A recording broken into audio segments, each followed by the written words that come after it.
Dear students, आप लोगों का स्वागत है। स्टूडेंट्स, आप लोगों के एग्जाम को देखते हुए मैं लाया हूँ बीपीसीएस 186 का most important question answer. Students, आपका एग्जाम होने ही वाला है और देखिए ये एग्जाम आपका 50 मार्क्स का होगा, ठीक है। और 50 मार्क्स का होगा, 2 घंटे का आपको टाइम दिया जाएगा, तो ये ध्यान में रखना। आपका टाइटल जो है स्टूडेंट तनाव प्रबंधन, ये आपका टाइटल है। मतलब कि टेंशन का प्रबंधन कैसे, मतलब टेंशन इसमें क्या होता है, तनाव प्रबंधन में हम लोग तनाव से बचने का उपाय ढूंढते हैं। तनाव क्या होता है ये देखते हैं, मतलब टेंशन क्या होता है, ये सब चीज देखते हैं। चैनल में न्यू हो, चैनल को सब्सक्राइब नहीं किया, चैनल को सब्सक्राइब कर लीजिए, बेल आइकन को दबा लीजिए। स्टूडेंट्स, ये आपका है मोस्ट इंपोर्टेंट क्वेश्चन आंसर, ठीक है। जो दिसंबर एग्जाम 25 या फिर और जून एग्जाम 26 के लिए मोस्ट इंपोर्टेंट क्वेश्चन आंसर है। चलिए, पहला क्वेश्चन आपका यहीं से स्टार्ट होता है, तनाव के स्रोत से। तनाव के स्रोत क्या है, कहाँ से ये तनाव उत्पन्न होता है। तनाव मतलब होता है टेंशन, है ना, चिंता, यही तनाव होता है। तनाव के स्रोत वे कारण होते हैं जो व्यक्ति के मन और शरीर पर दबाव उत्पन्न करते हैं। ये स्रोत आंतरिक तथा बाह्य दोनों प्रकार के हो सकते हैं। बाह्य तनाव स्रोतों के कार्यस्थल का दबाव, है ना, कार्यस्थल में मतलब कहीं पे हम वर्क कर रहे हैं, जॉब कर रहे हैं, तो वहां पे अधिक बोझ दे दिया जाता है, दबाव दिया जाता है कि भाई ये काम जल्दी करना है, तो वहां पे भी तनाव होता है। नौकरी की असुरक्षा भी तनाव का कारण है। अधिक कार्यभार, जो अगर अधिक काम मिल गया तो वो भी तनाव है। समय की कमी भी तनाव का कारण बनता है। ये सब तनाव उत्पन्न करते हैं। आर्थिक समस्याएं ये भी तनाव उत्पन्न करते हैं। पारिवारिक कलह, परिवार में कोई झगड़ा झंझट कुछ भी प्रॉब्लम हो रहा है, वो भी तनाव। परीक्षा का तनाव भी हो सकता है। सामाजिक अपेक्षा तथा जीवन की अनुभूति परिस्थितियां शामिल है। शहरी जीवन शैली, भीड़ और शोर प्रदूषण और तेज प्रतिस्पर्धा भी तनाव बढ़ाने वाले प्रमुख कारक हैं। आंतरिक तनाव स्रोत व्यक्ति के विचारों, भावना और व्यक्तित्व से जुड़े होते हैं। नकारात्मक सोच, असफलता का भय, कम आत्मविश्वास और अत्यधिक महत्वाकांक्षा, पूर्णतावादी स्वभाव तथा भावनात्मक असंतुलन आंतरिक तनाव को जन्म देते हैं। स्वास्थ्य संबंधित समस्या, नींद की कमी और असंतुलित आहार भी तनाव के स्रोत बन सकते हैं। संबंधों में टकराव, अकेलापन और समर्थन की कमी से भी तनाव बढ़ता है।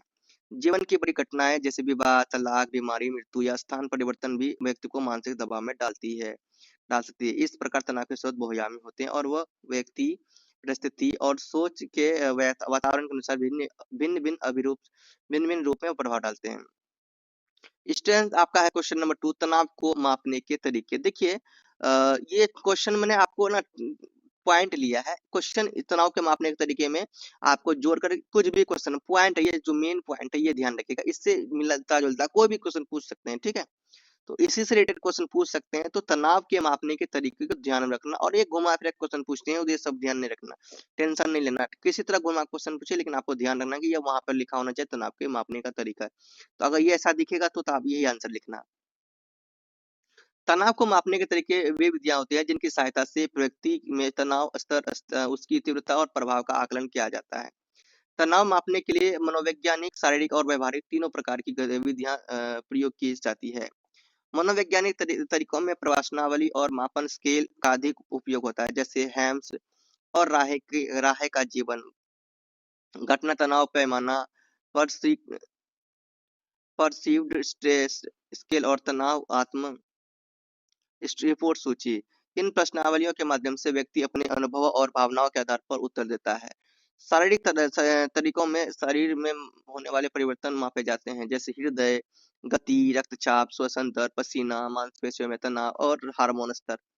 तनाव की स्थिति में ये सभी संकेत सामान्य से अलग हो जाते हैं। व्यवहार तरीकों में व्यक्ति के व्यवहार में होने वाले बदलावों को का अवलोकन किया जाता है, जैसे चिड़चिड़ापन, अनिद्रा, एकाग्रता में कमी, कार्य क्षमता में गिरावट, सामाजिक दूरी, साक्षात्कार और केस अध्ययन भी तनाव मापन की महत्वपूर्ण विधियां हैं। इन सभी तरीकों के संयुक्त प्रयोग से तनाव की सही पहचान और मूल्यांकन किया जा सकता है। क्वेश्चन नंबर 3 है मोशन क्वेश्चन, कई बार पूछे गए हैं। समान अनुलक्षण संलक्षण का तनाव, समान अनुकूलन संलक्षण तनाव। तो देखिए, समान अनुकूलन संलक्षण तनाव का सिद्धांत हेन्स शैली द्वारा दिया गया था। यह सिद्धांत बताता है कि जब व्यक्ति किसी तनावपूर्ण स्थिति का सामना करता है तो उसका शरीर 3 चरणों में प्रतिक्रिया करता है। पहला चरण क्या होता है, ये देखो, यही यही होता है संलक्षण है, अनुकूलन समान अनुकूलन संलक्षण यही है। इसमें 3 चरण पर काम करता है। पहला, चेतावनी अवस्था। इस अवस्था में शरीर खतरे को पहचानता है और तुरंत प्रतिक्रिया करता है ना। और हृदय गति तेज हो जाती है, रक्तचाप बढ़ता है और शरीर की ऊर्जा के लिए तैयार हो जाता है ना। ये पहला चरण। दूसरा चरण प्रतिरोध अवस्था होता है। इस अवस्था में शरीर तनाव से अनुकूलन करने का प्रयास करता है। व्यक्ति बाहर से सामान्य दिखाई दे सकता है, लेकिन अंदरूनी रूप में शरीर लगातार तनाव से लड़ रहा होता है ना। यदि तनाव अधिक समय तक बना रहता है तो शरीर की ऊर्जा धीरे धीरे कम होने लगती है। तीसरा चरण है थकावट अवस्था। और तीसरा चरण जो होता है वो थकान अवस्था कहलाता है। इस अवस्था में शरीर की सहन शक्ति समाप्त हो जाती है और व्यक्ति शारीरिक तथा मानसिक रूप से कमजोर हो जाता है।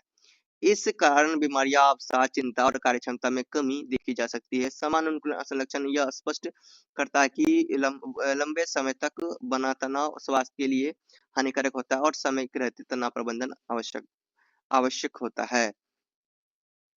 अब क्या है संज्ञानात्मक मूल्यांकन तनाव। ठीक है, तो ये व्यवहार पर डिपेंड करता है स्टूडेंट्स। तो देखिए स्टूडेंट्स, संज्ञानात्मक मूल्यांकन तनाव का सिद्धांत लेजारस द्वारा प्रस्तुत किया गया। किसके द्वारा? लेजारस द्वारा। इस सिद्धांत के अनुसार तनाव स्वयं घटना से नहीं बल्कि उस घटना के प्रति व्यक्ति की सोच और मूल्यांकन से उत्पन्न होता है। जब कोई व्यक्ति किसी स्थिति का सामना करता है तो वह पहले उसका प्राथमिकता मूल्यांकन करता है। प्राथमिक क्या करता है? मूल्यांकन करता है। इसमें वह तय करता है कि स्थिति उसके लिए हानिकारक, चुनौतीपूर्ण या तटस्थ है। यदि स्थिति को खतरे के रूप में देखा जाता है तो तनाव उत्पन्न होता है। इसके बाद द्वितीयक मूल्यांकन होता है, जिसमें व्यक्ति यह सोचता है कि उसके पास उस स्थिति से निपटने के लिए संसाधन और क्षमता है या नहीं। यदि व्यक्ति को लगता है कि वह समस्या को संभाल सकता है तो तनाव कम होता है। यदि उसे लगता है कि संसाधन अपर्याप्त हो तो तनाव बढ़ जाता है। इस सिद्धांत से स्पष्ट होता है कि एक ही व्यक्ति स्थिति अलग-अलग लोगों के लिए अलग स्तर का तनाव उत्पन्न कर सकती है। व्यक्ति की सोच, अनुभव, आत्मविश्वास और समस्या समाधान क्षमता तनाव के स्तर को प्रभावित करती है। इसलिए तनाव प्रबंधन में सकारात्मक सोच और सही मूल्यांकन का विशेष महत्व होता है। अगला है students question number 5, type A व्यक्तित्व। ये भी इंपॉर्टेंट क्वेश्चन में से एक है, कई बार पूछे गए हैं। टाइप ए व्यक्तित्व ऐसे व्यक्तियों को दर्शाता है जिनमें समय के प्रति अत्यधिक सजगता, प्रतिस्पर्धात्मक भावना और कार्य को जल्दी पूरा करने की प्रवृत्ति पाई जाती है। ऐसे व्यक्ति हमेशा जल्दी में रहते हैं और उन्हें प्रतीक्षा करना पसंद नहीं होता है। वे अपने काम में अत्यधिक मेहनती होते हैं और सफलता प्राप्त करने के लिए निरंतर प्रयास करते हैं। टाइप ए व्यक्तित्व वाले जो लोग होते हैं वो लक्ष्य प्राप्ति को जीवन का मुख्य उद्देश्य मानते हैं और अक्सर स्वयं पर अधिक दबाव डालते हैं। इनमें क्रोध, चिड़चिड़ापन और अधीरता जैसे गुण भी दिखने को मिलते हैं। ये लोग एक साथ कई कार्य करना पसंद करते हैं और आराम को समय की बर्बादी मानते हैं। टाइप ए व्यक्तित्व वाले जो व्यक्ति में तनाव का स्तर सामान्य से अधिक होता है क्योंकि वे स्वयं से और दूसरे से अधिक अपेक्षा रखते हैं। लगातार दबाव में रहने के कारण इनके स्वास्थ्य पर भी नकारात्मक प्रभाव पड़ सकता है, जैसे उच्च रक्तचाप, हृदय रोग और मानसिक थकान। टाइप ए व्यक्तित्व कार्यक्षमता को बढ़ाने में सहायक होता है, लेकिन उचित संतुलन न होने पर यह तनाव और स्वास्थ्य समस्या का कारण भी बन सकता है। क्वेश्चन नंबर 6 है स्वास्थ्य, निष्पादन और उत्पादकता पर तनाव के प्रभाव। तनाव का प्रभाव व्यक्ति के स्वास्थ्य, निष्पादन और उत्पादकता पर स्पष्ट रूप से देखा जा सकता है। जब व्यक्ति लगातार तनाव में रहता है तो उसका शारीरिक स्वास्थ्य प्रभावित होने लगता है। तनाव के कारण सिर दर्द, थकान, उच्च रक्तचाप, हृदय रोग, नींद की समस्याएं उत्पन्न हो सकती है। मानसिक रूप से व्यक्ति चिंता, अवसाद और चिड़चिड़ापन का अनुभव करता है। तनाव का सीधा प्रभाव कार्य निष्पादन पर भी पड़ता है। अत्यधिक तनाव में व्यक्ति का ध्यान भटकने लगता है और निर्णय लेने की क्षमता कमजोर हो जाती है। इससे कार्य में गलतियां बढ़ती है और कार्य की गुणवत्ता घट जाती है। उत्पादकता भी तनाव से प्रभावित होती है क्योंकि तनावग्रस्त व्यक्ति समय पर कार्य पूरा नहीं कर पाता है। कार्य में रुचि कम हो जाती है और उत्साह की कमी महसूस होती है। लंबे समय तक तनाव बने रहने पर व्यक्ति का आत्मविश्वास कम हो जाता है, जिससे कार्यस्थल पर प्रदर्शन और कमजोर हो जाता है। तनाव यदि सीमित स्तर पर हो तो प्रेरणा दे सकता है, लेकिन अधिक होने पर यह स्वास्थ्य, निष्पादन और उत्पादकता तीनों के लिए हानिकारक सिद्ध होता है। आपका नेक्स्ट क्वेश्चन है क्वेश्चन नंबर 7, समय प्रबंधन मैट्रिक्स। समय प्रबंधन मैट्रिक्स समय के प्रभावी उपयोग को समझने का एक उपयोगी उपकरण है। यह मैट्रिक्स का कार्यों को उनकी तात्कालिकता और महत्व के आधार पर 4 भागों में बांटता है। पहला भाग महत्वपूर्ण और तात्कालिक कार्यों का होता है, जैसे परीक्षा की तैयारी, आपात स्थिति, ऐसे कार्य तुरंत ध्यान मांगते हैं। दूसरा भाग महत्वपूर्ण है लेकिन तात्कालिक नहीं कार्यों का होता है, जैसे भविष्य की योजना बनाना और कौशल विकास। यह भाग तनाव को कम करने में सहायक होता है। तीसरा भाग तात्कालिक लेकिन कम महत्वपूर्ण कार्यों का होता है, जैसे अनावश्यक कॉल या संदेश। ये कार्य समय की बर्बादी कर सकते हैं। चौथा भाग ना तो तात्कालिक और ना ही महत्वपूर्ण कार्यों का होता है, जैसे अधिक समय तक मोबाइल या टीवी देखना। समय प्रबंधन मैट्रिक्स व्यक्ति को यह समझने में मदद करता है कि उन कार्यों पर अधिक ध्यान देना चाहिए, जिससे इससे समय की का सही उपयोग और अनावश्यक तनाव कम होता है। यह मैट्रिक्स कार्य और जीवन में संतुलन बनाए रखने में सहायक सिद्ध होता है। क्वेश्चन नंबर 8 है तनाव प्रबंधन की एक तकनीक के रूप में समस्या समाधान। समस्या समाधान को तनाव प्रबंधन की एक प्रभावी तकनीक माना जाता है। जब व्यक्ति किसी समस्या को समझकर उसे हल करने का प्रयास करता है, तो उसका तनाव कम होने लगता है। इस तरह की तकनीक में सबसे पहले समस्या की सही पहचान की जाती है। इसके बाद समस्या के कारणों को समझा जाता है। तीसरे चरण में समस्या के संभावित समाधान खोजे जाते हैं। व्यक्ति सभी विकल्पों पर विचार करता है और उनके लाभ तथा हानि को समझता है। इसके बाद व्यक्ति उपयुक्त समाधान का चयन किया जाता है। चयनित समाधान को व्यवहार में लाया जाता है और उसके परिणामों को मूल्यांकन किया जाता है। यदि समाधान प्रभावी नहीं होता है, तो अन्य विकल्प अपनाए जाते हैं। समस्या समाधान तकनीक व्यक्ति को सक्रिय बनाती है और इसे परिस्थितियों पर नियंत्रण का अनुभव कराती है। इससे निराशा और भय की भावना कम होती है। यह तकनीक आत्मविश्वास बढ़ाने में सहायक होती है। समय को टालने के बजाय उसका सामना करने से मानसिक दबाव घटता है। तनाव के प्रतिरूप। तनाव के प्रतिरूप यह बताते हैं कि तनाव कैसे उत्पन्न होता है और व्यक्ति उस पर किस प्रकार प्रतिक्रिया करता है। तनाव का एक प्रमुख प्रतिरूप उद्दीपक प्रतिरूप है, जिसमें बाहरी घटनाओं या परिस्थितियों को तनाव का कारण माना जाता है, जैसे परीक्षा, नौकरी या दबाव, पारिवारिक समस्याएं। दूसरा प्रतिरूप प्रतिक्रिया आधारित प्रतिरूप है, जिसमें तनाव को शारीरिक और मन की प्रतिक्रिया के रूप में देखा जाता है। इसमें हृदय गति बढ़ना, पसीना आना और चिंता शामिल होती है। तीसरा प्रतिरूप लेन-देन प्रतिरूप है, जिसमें लैजारस ने प्रस्तुत किया। इस प्रतिरूप के अनुसार तनाव व्यक्ति और वातावरण के बीच होने वाले परस्पर क्रिया का परिणाम होता है। इसमें व्यक्ति की सोच और मूल्यांकन की भूमिका महत्वपूर्ण होती है। यदि व्यक्ति किसी स्थिति को अपने लिए खतरा मानता है, तो तनाव बढ़ जाता है। अलग-अलग प्रतिरूप यह स्पष्ट करते हैं कि तनाव केवल बाहरी कारणों से नहीं, बल्कि व्यक्ति की धारणा और प्रतिक्रिया से भी प्रभावित होता है। इन प्रतिरूपों को समझने के लिए तनाव प्रबंधन की सही रणनीति अपनाने में सहायता मिलती है। तनाव के प्रकार एवं लक्षण। तनाव के प्रकार एवं लक्षण व्यक्ति के दैनिक जीवन में स्पष्ट रूप से दिखाई देते हैं। सामान्यतः तनाव को उसके स्वरूप और अवधि के आधार पर वर्गीकृत किया जाता है। पहला तीव्र तनाव होता है, जो अल्पकालिक होता है और अचानक उत्पन्न हुई स्थिति से जुड़ा होता है, जैसे कि परीक्षा, साक्षात्कार या आकस्मिक समस्या। दूसरा दीर्घकालिक तनाव होता है, जो लंबे समय तक बना रहता है, जैसे पारिवारिक संघर्ष, आर्थिक दबाव या फिर कार्य का निरंतर बोझ। तीसरा सकारात्मक तनाव होता है, जो व्यक्ति को प्रेरित करता है और लक्ष्य प्राप्ति के लिए ऊर्जा देता है। तनाव के लक्षण शारीरिक, मानसिक और व्यावहारिक रूप में पाए जाते हैं। शारीरिक लक्षणों में सर दर्द, थकान, नींद की कमी, हृदय की गति बढ़ना तथा पाचन संबंधित समस्या शामिल है। मानसिक लक्षणों में चिंता, भय, चिड़चिड़ापन, उदासी और एकाग्रता की कमी देखी जाती है। व्यावहारिक लक्षणों में क्रोध, सामाजिक दूरी, कार्य में रुचि की कमी तथा निर्णय लेने में कठिनाई शामिल होती है। तनाव के प्रकार और लक्षण व्यक्ति और परिस्थिति के अनुसार अलग-अलग हो सकते हैं, जिससे और उसके स्वास्थ्य और कार्यक्षमता प्रभावित होती है। इसलिए तनाव की पहचान और समय पर प्रबंधन व्यक्ति के जीवन में संतुलन बनाए रखने के लिए आवश्यक माना जाता है। स्टूडेंट, टाइम की कमी होने की वजह से मैं आपको अ, अच्छे से एक्सप्लेन नहीं कर आप अगर ध्यान से सुनेंगे तो आपको समझ में ज़रूर आएगा। क्वेश्चन नंबर देखिए आपका है 11 स्वास्थ्य पर तनाव के प्रभाव। तनाव का प्रभाव व्यक्ति के शारीरिक तनाव, मानसिक तनाव, स्वास्थ्य और पर स्पष्ट रूप से देखा जा सकता है। वैसे मैंने इसका बुक रिवीजन वाला वीडियो कंप्लीट बनाया है, मतलब कंप्लीट बुक रिवीजन करवाया एक ही वीडियो में, तो ये ज़रूर देखिएगा, क्योंकि उनमें मैंने अच्छा से समझाया है। तभी टाइम था मेरे पास, तो इसलिए मैंने अच्छा से समझाया, तो ज़रूर देखिएगा।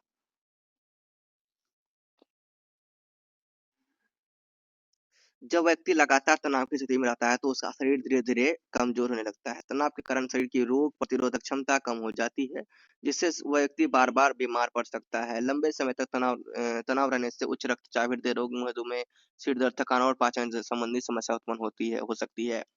मानसिक स्वास्थ्य पर भी तनाव का गहरा प्रभाव पड़ता है। व्यक्ति में चिंता, भय, अवसाद, चिड़चिड़ापन और आत्मविश्वास की कमी देखी जाती है। तनाव के कारण नींद पूरी नहीं हो सकती। इस तरह का क्वेश्चन हम लोग कर चुके हैं स्टूडेंट्स, देख लीजिएगा आप लोग। अगला है आत्म जागरूकता। ये क्या है? आत्म जागरूकता का अर्थ है व्यक्ति द्वारा अपने विचारों, भावनाओं और व्यवहार क्षमताओं और कमजोरियों को सही रूप में समझना। आत्म जागरूकता अ, आत्म जागरूकता व्यक्ति आत्म जागरूक व्यक्ति यह जानता है कि वह किन परिस्थितियों से तनाव महसूस करता है और उन परिस्थितियों में उसकी प्रतिक्रिया कैसी होती है। यह व्यक्ति को अपने मन और भावनाओं पर नियंत्रण रखने में सहायता करती है। आत्म जागरूक के माध्यम से व्यक्ति यह पहचान पाता है कि उसकी ताकत क्या है और उसकी किन क्षेत्रों में सुधार की आवश्यकता है। तनाव प्रबंधन में आत्म जागरूक की भूमिका बहुत महत्वपूर्ण होती है, क्योंकि ये जब व्यक्ति अपने तनाव के कारणों को समझ लेता है तो वो उन्हें कम करने के उपाय भी खोज सकता है। आत्म जागरूक व्यक्ति अपने निर्णय अधिक सोच समझ कर लेता है और भावनाओं में बहकर गलत निर्णय नहीं करता है। इससे आत्मविश्वास बढ़ता है और मानसिक संतुलन बना रहता है।